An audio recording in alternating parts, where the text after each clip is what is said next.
മറയേണ്ടതോർത്ത് ചന്ദ്രനക്ഷത്രാദികൾ വിതുമ്പുമ്പോൾ മാറ്റമില്ലാതെങ്ങും വിരാജിക്കും ദൈവമേ, അങ്ങയെ വാഴ്ത്തുന്നു ഞങ്ങൾ. ഉദിച്ചെങ്ങും പ്രഭതൂകും പാരിലെ സൂര്യരശ്മിയേക്കാൾ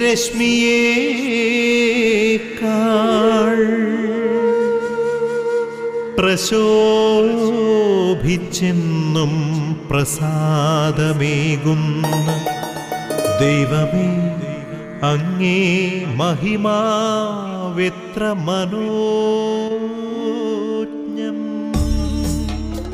യേശുവിൽ പ്രിയമുള്ളവരെ, ദൈവമായ കർത്താവ് ഒരു പുതുദിനം കൂടി നമുക്ക് നൽകിയിരിക്കുകയാണ്. ദൈവത്തിൻ്റെ മാറ്റമില്ലാത്ത വചനം നമ്മെ ഓർമ്മപ്പെടുത്തുന്നു. കർത്താവിൻ്റെ സ്നേഹം ഓരോ പ്രഭാതത്തിലും പുതിയതത്രേ. പുതു സ്നേഹവുമായി ദൈവമായ കർത്താവ് ഈ പ്രഭാതത്തിലേക്ക്, ഈ ദിനത്തിലേക്ക് നമ്മെ കരം പിടിച്ച് ആനയിച്ചിരിക്കുകയാണ്. കർത്താവിൻ്റെ നിസ്സീമമായ കാരുണ്യത്തെ, സ്നേഹത്തെ തിരിച്ചറിഞ്ഞ ഈ പ്രഭാതത്തിൽ ദൈവമായ കർത്താവിന് നമുക്ക് നന്ദി അർപ്പിക്കാം. ദൈവനാമത്തെ മഹത്വപ്പെടുത്തിക്കൊണ്ട് ഈ പുതുദിനം നമുക്ക് ആരംഭിക്കാം.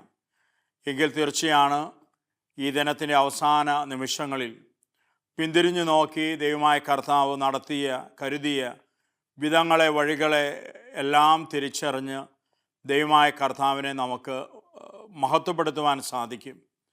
ഈ പ്രഭാതത്തെ ഓർത്ത്, ദൈവം നൽകുന്ന ഈ ദിനത്തെ ഓർത്ത് ഈ പ്രഭാതത്തിൽ നമുക്ക് ദൈവമായ കർത്താവിന് നന്ദി അർപ്പിച്ചുകൊണ്ട് നമുക്ക് ഈ ദിനം ആരംഭിക്കാം. നമ്മുടെ ജീവിത വഴികളെ, മാർഗങ്ങളെ, അധ്വാനങ്ങളെ, പരിശ്രമങ്ങളെ, യാത്രകളെ എല്ലാം കർത്താവിൻ്റെ കരങ്ങളിലേക്ക് അവിടുത്തെ ആശീർവാദത്തിനും അനുഗ്രഹത്തിനുമായി സമർപ്പിച്ചുകൊണ്ട് നമുക്ക് പ്രാർത്ഥിക്കാം. പരിശുദ്ധ മറിയമാണ് പ്രഭാത വരുന്ന ശുശ്രൂഷയുടെ സ്വർഗീയ മധ്യസ്ഥ. അമ്മയോട് ചേർന്നുള്ള പ്രാർത്ഥനയാണ് ഓരോ പ്രഭാതത്തിലും വലിയ അഭിഷേകമായി, അനുഗ്രഹമായി അനേകായിരങ്ങളിലേക്ക് കടന്നു ചെല്ലുവാൻ ഈ ശുശ്രൂഷയെ ശക്തിപ്പെടുത്തുന്നത്. പരിശുദ്ധ അമ്മയുടെ വിമല ഹൃദയത്തോട് ചേർത്ത് ഈ പ്രഭാത വരുന്ന ശുശ്രൂഷയെയും രാപകൽ ഈ ശുശ്രൂഷയ്ക്ക് വേണ്ടി കഠിനാധ്വാനം ചെയ്യുന്ന എല്ലാ പ്രേക്ഷിത മക്കളെയും, ഓരോ പ്രഭാതത്തിലും ടി വി സ്ക്രീനിന് മുമ്പിലായിരുന്ന വചനം കേട്ടും പ്രാർത്ഥിച്ചും ആത്മീയ ഉണർവ് നേടുന്ന അനേകായിരങ്ങളെയും സമർപ്പിച്ച് നമുക്ക് പ്രാർത്ഥിക്കാം. നന്മ നിറഞ്ഞ മറിയമേ സുസ്തി, കർത്താവ് അങ്ങയോടുകൂടെ സ്ത്രീകളിൽ അങ്ങ് അനുഗ്രഹിക്കപ്പെട്ടവളാകുന്നു. അങ്ങയുടെ ഉദരത്തിൻ ഫലമായി ഈശോ അനുഗ്രഹിക്കപ്പെട്ടവനാകുന്നു. പരിശുദ്ധ മറിയമേ തമ്പുരാൻ്റെ അമ്മേ, പാപികളായ ഞങ്ങൾക്ക് വേണ്ടി ഇപ്പോഴും ഞങ്ങളുടെ മരണസമയത്തും തമ്പുരാനോട് അപേക്ഷിക്കണമേ. ആമേൻ. യേശുവിൽ പ്രിയമുള്ളവരെ, ഈ ദിനത്തിൻ്റെ വചനം കേൾക്കുവാൻ പ്രാർത്ഥനാപൂർവ്വം നമുക്ക് ഒരുങ്ങാം. ദൈവത്തിൻ്റെ പരിശുദ്ധാത്മാവാണ് വചനം കേൾക്കുവാനും ഗ്രഹിക്കുവാനും നമ്മെ കഴിവുള്ളവരാക്കുന്നത്. പരിശുദ്ധാത്മ നിവേശിതമാണ് ദൈവവചനം. ആ പരിശുദ്ധാത്മാവിൻ്റെ കൃപയ്ക്കും അഭിഷേകത്തിനുമായി ഈ പ്രഭാതത്തിൽ നമുക്ക് പ്രാർത്ഥിക്കാം. പരിശുദ്ധാത്മാവായ ദൈവമേ, ഞങ്ങളൊന്ന് ചേർന്ന് അങ്ങേ ആരാധിക്കുന്നു, സ്തുതിക്കുന്നു, നന്ദി പറയുന്നു.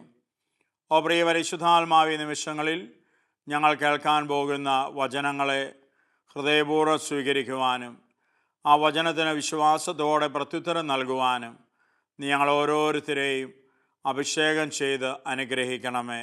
ആമേൻ.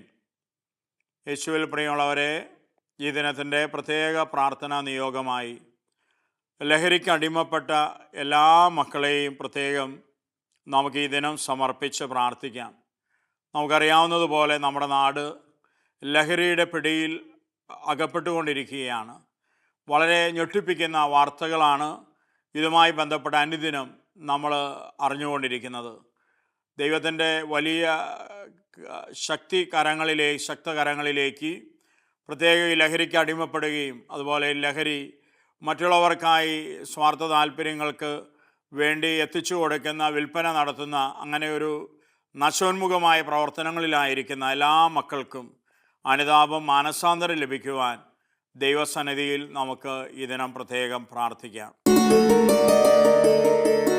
പരിമളത്തിനുറവയാം നറുസൗരഭ്യമാകട്ടെ ഞങ്ങളുമീ മണ്ണിൽ.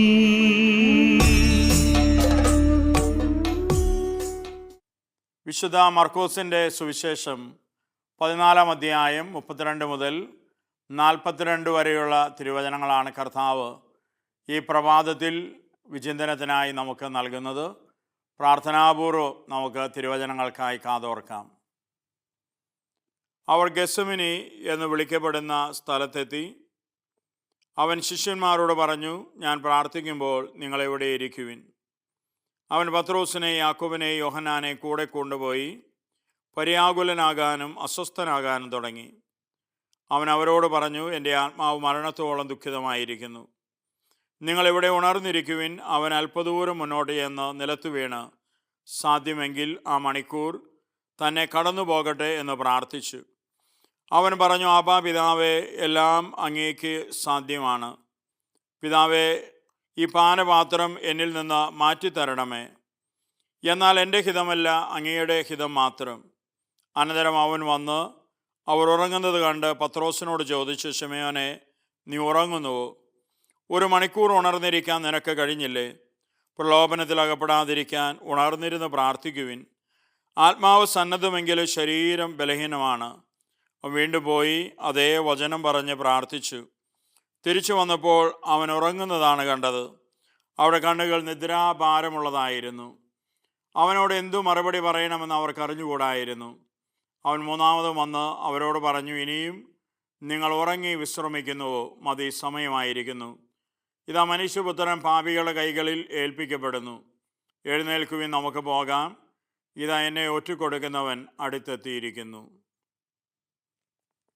യേശുവിൽ പ്രിയമുള്ളവരെ, വിശുദ്ധ മർക്കോസിൻ്റെ സുവിശേഷത്തിൻ്റെ 14 അധ്യായത്തിൽ നിന്നാണ് നമ്മൾ തിരുവചനങ്ങൾ കേട്ടത്. യേശുവിൻ്റെ ഗെത്സമനിയിലെ പ്രാർത്ഥനയെക്കുറിച്ചാണ് നമ്മൾ ശ്രവിച്ചത്. ഈശോ തൻ്റെ പീഡാനുഭവങ്ങളെ മുന്നിൽ കണ്ടുകൊണ്ടാണ് ഗെത്സമനി തോട്ടത്തിൽ പ്രാർത്ഥിക്കാനായി പോയത്. ഗെത്സമനി എന്ന വാക്കിൻ്റെ അർത്ഥം മുന്തിരിച്ചക്ക് അല്ലെങ്കിൽ എണ്ണച്ചക്ക് എന്നൊക്കെയാണ്.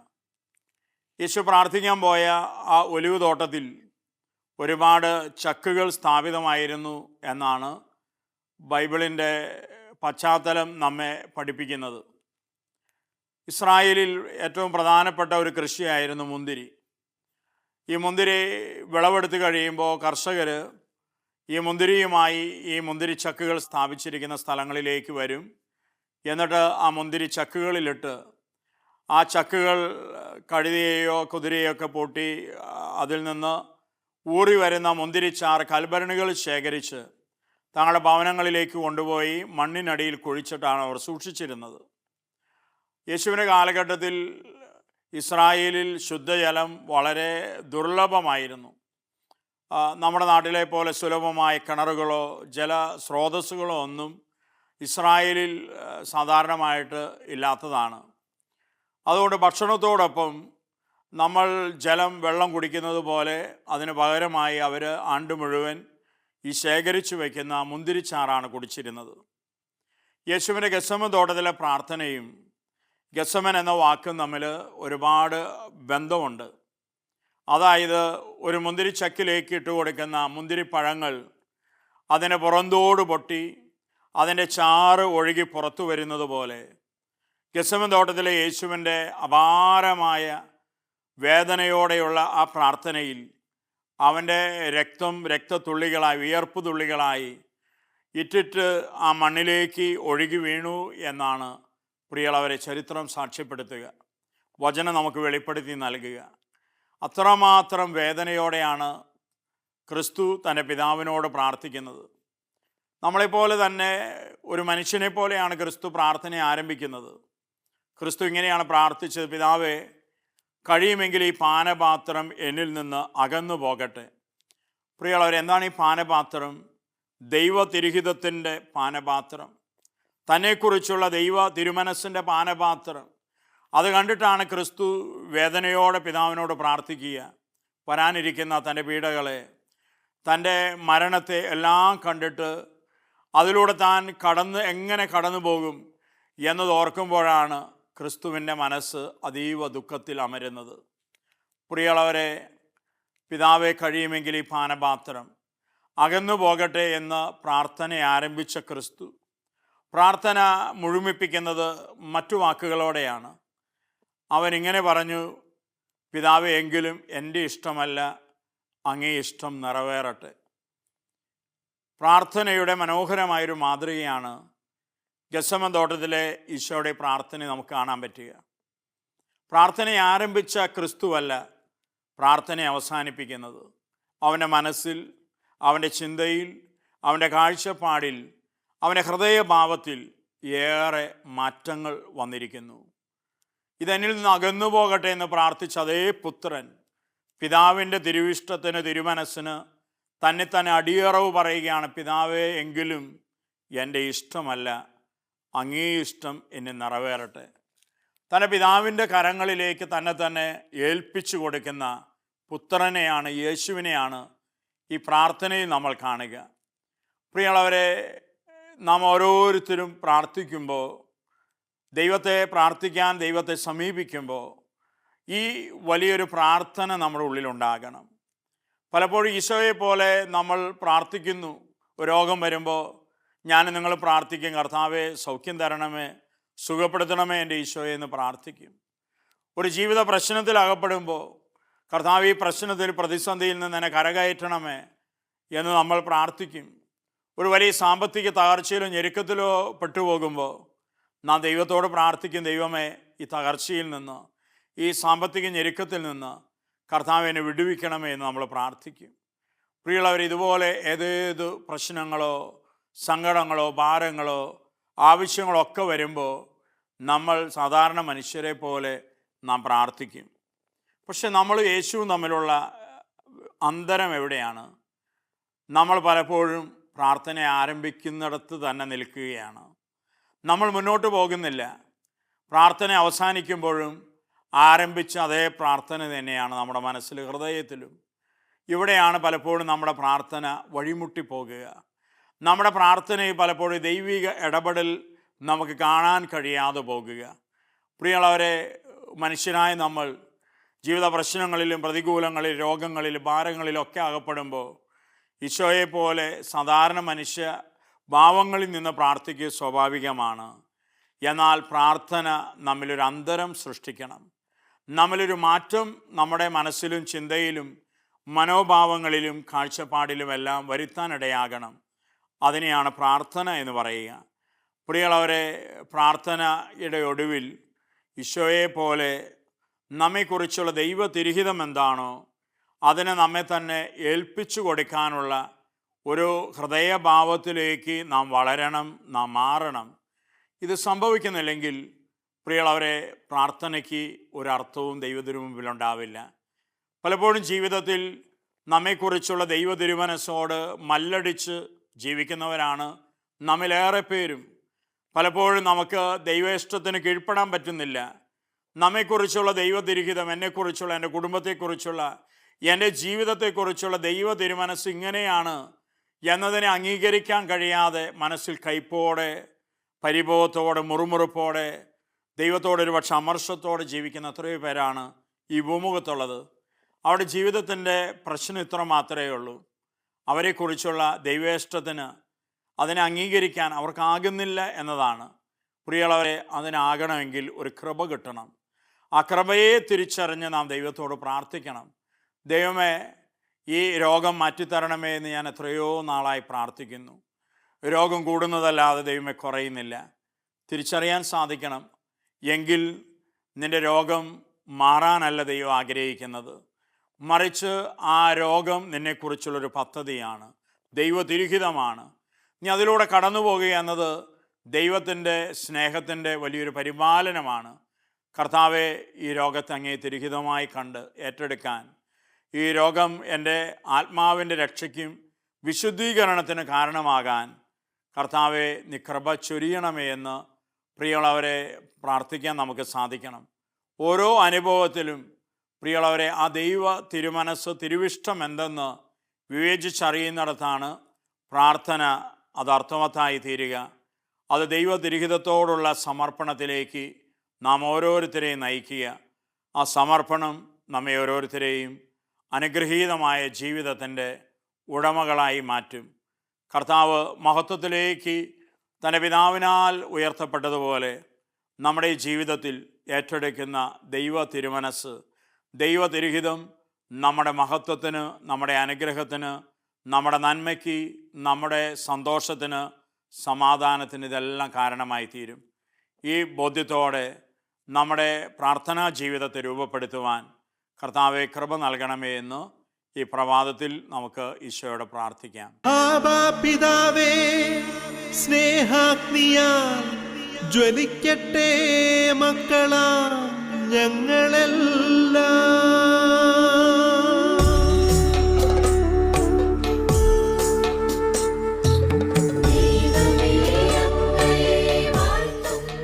പിതാവായ ദൈവമേ, ഈ പ്രഭാതത്തിൽ ഞങ്ങളൊന്നു ചേർന്ന് അങ്ങേ ആരാധിക്കുന്നു, സ്തുതിക്കുന്നു, നന്ദി പറയുന്നു.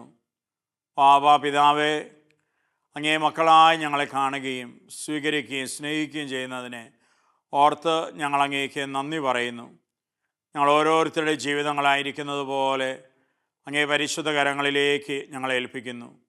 കർത്താവായ യേശുവേ, ഗെത്സമൻ തോട്ടത്തിലെ അങ്ങയുടെ പ്രാർത്ഥനയിൽ പിതാവിൻ്റെ ഇഷ്ടത്തിന് അവിടുന്ന് സ്വയം ഏൽപ്പിച്ചു കൊടുക്കുന്നത് പോലെ ഞങ്ങളെ ഓരോരുത്തരെയും ഞങ്ങളുടെ ജീവിതങ്ങളെയും ദൈവേഷ്ടത്തിന് വിട്ടുതരുവാൻ കർത്താവെ ഞങ്ങളെ കൃപയാൽ നിറയ്ക്കണമേ. പരിശുദ്ധാത്മാവായ ദൈവമേ, ഞങ്ങളുടെ ഹൃദയങ്ങളെ, മനസ്സുകളെ ദൈവേഷ്ടത്തിനായി ഒരുക്കുന്നത്, ബലപ്പെടുത്തുന്നത് പരിശുദ്ധാത്മാവെ അവിടെ നിന്നാണല്ലോ. പരിശുദ്ധാത്മാവെ, ഞങ്ങളുടെ ജീവിതത്തോട് ദൈവം ചേർത്ത് വച്ചിരിക്കുന്ന ദൈവ തിരുഹിതത്തെ തിരിച്ചറിഞ്ഞ് ഏറ്റെടുക്കുവാൻ പരിശുദ്ധാത്മാവെ അവിടുന്ന് ഞങ്ങളെ സഹായിക്കണമേ. അമ്മ ദൈവമാതാവേ, അമ്മ സ്വജീവിതത്തിൽ ഇതാ കർത്താവിൻ്റെ ദാസി, നിൻ്റെ വാക്കിന് നിറവേറട്ടെ എന്ന് പറഞ്ഞ് ദൈവേഷ്ടത്തിന് തന്നെ സമർപ്പിച്ചതുപോലെ ദൈവത്തിൻ്റെ പ്രിയ മക്കളായ ഞങ്ങളും ദൈവതിരഹിതത്തിന് സമർപ്പിതരാകുവാൻ അമ്മ മാധ്യസ്ഥം നൽകണമേ. സകല വിശുദ്ധരെ ജീവിത വഴികളിലെന്നും നിങ്ങളുടെ മാധ്യസ്ഥം, സഹായം ഞങ്ങൾക്ക് ദൈവതിരഹിതം പൂർത്തിയാക്കാനുള്ള കരുത്തും ബലവുമായി തീരട്ടെ. ഞങ്ങളെ കാക്കുന്ന കാവൽ മാലാഖമാരെ, ദൂതന്മാരെ, സ്വർഗീയ സൈന്യങ്ങളെ ഞങ്ങളുടെ ജീവിത വഴികളിൽ എപ്പോഴും ഞങ്ങളോടൊപ്പമായിരുന്നു ഞങ്ങൾക്ക് സംരക്ഷണം, പരിപാലനം നൽകി അനുഗ്രഹിക്കണമേ. നിത്യം പിതാവും പുത്രനും പരിശുദ്ധാത്മാവുമായ സർവേശ്വര എന്നേക്കും ആമേൻ.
യേശുവിൽ പ്രിയമുള്ളവരെ, ഈ ദിനത്തിൻ്റെ ആശീർവാദ പ്രാർത്ഥനയിലേക്ക് നമുക്ക് പ്രവേശിക്കാം.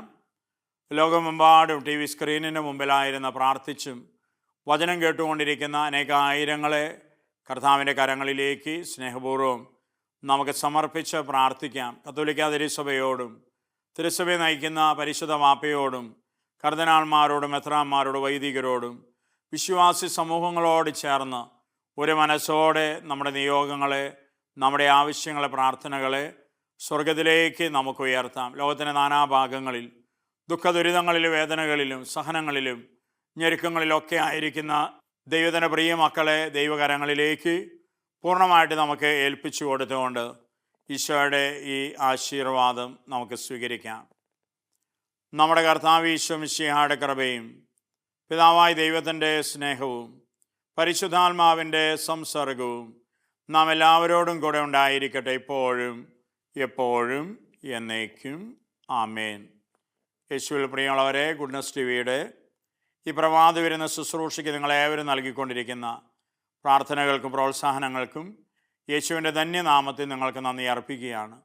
തീർച്ചയായും നിങ്ങൾ ഓരോരുത്തരുടെ വിലയേറിയ പ്രാർത്ഥനകളാണ് ഈ ശുശ്രൂഷയെ വലിയ അഭിഷേകമായ അനുഗ്രഹമായി ഓരോ പ്രഭാതത്തിലും അനേകായിരങ്ങളിലേക്ക് കടന്നു ചെല്ലുവാൻ ശക്തിപ്പെടുത്തുന്നത്. ഇനി തുടർന്നും നിങ്ങൾ അർപ്പിക്കുന്ന ദിവ്യബലികളിലും ചൊല്ലുന്ന ജപമാല പ്രാർത്ഥനകളിലും നൊവേന പ്രാർത്ഥനകളിലും എല്ലാം ഈ ശുശ്രൂഷയെ ഓർക്കണമേ എന്ന് യേശുവിൻ്റെ ധന്യനാമത്തിൽ നിങ്ങളോട് അഭ്യർത്ഥിക്കുകയാണ്. തീർച്ചയായും മരിയും കൂടാരങ്ങൾ പ്രേക്ഷിതമൊക്കെ രാവും പകലും നിങ്ങൾ ഓരോരുത്തരുടെയും നിയോഗങ്ങളെ, ആവശ്യങ്ങളെല്ലാം സമർപ്പിച്ച് പ്രാർത്ഥനയിലാണ്. തക്ക സമയത്ത് നല്ലവനായ ദൈവം നിങ്ങളുടെ ജീവിതകാര്യങ്ങളിൽ ഇടപെട്ട് തൻ്റെ മഹത്വവും കരുണയും കരുതലും നിങ്ങൾക്കായി വെളിപ്പെടുത്തി നൽകട്ടെ എന്ന് പ്രത്യേകം ആശംസിക്കുന്നു, പ്രാർത്ഥിക്കുന്നു. യേശുവിൻ്റെ ധന്യനാമത്തിൽ നിങ്ങളെവർക്കും ഒരു നല്ല സുദിനം നേരുന്നു. ആമേൻ.